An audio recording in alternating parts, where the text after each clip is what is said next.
I'm Donna Larsen, mother of a factually innocent son on San Quentin's death row.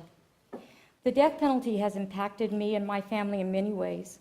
Overwhelmingly, our family has endured the devastation of many losses, our friends, relatives, jobs, our home, and even our lifelong church affiliation. On the day of Keith's arrest, I received a call from the pastor who said our names had been removed from the parish register. We can't allow your kind of people. I lost my reputation and my dignity. At the bank, a person pointed to me and said, "Watch out, that's the mother of that murderer."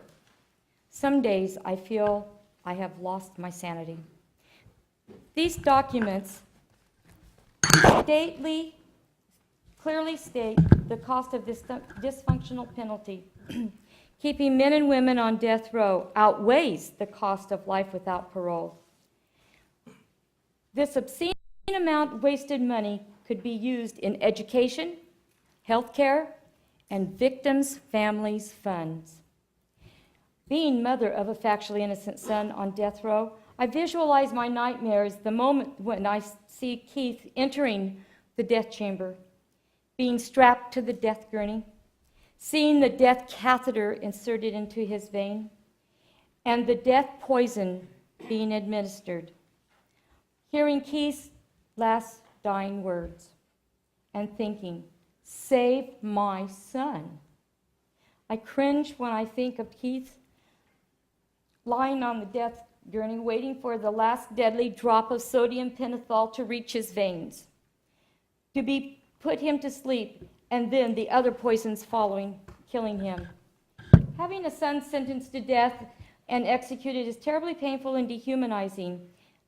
These proposed regulations will cause even more anguish to mothers like me. One example, the regulations say that a prison guard will escort the family of the person to be executed from the moment they arrive at till the moment they depart from the execution site. No other witnesses are escorted by guards in this cold and callous manner. We are not criminals. We are innocent people who have been dragged into this system. It is degrading and dehumanizing to treat us like suspects who need to be guarded. This is one way in which the regulations cause pain and suffering of the family of the person being executed. It is wrong. We ask you to change the regulations to treat us with dignity and respect, like all other witnesses. It is well documented by wardens, execution team members, and others who take part in the killing process and irreparably changed. They are changed for life. They are just as the victims' families, the inmates' families, and all the people of the state.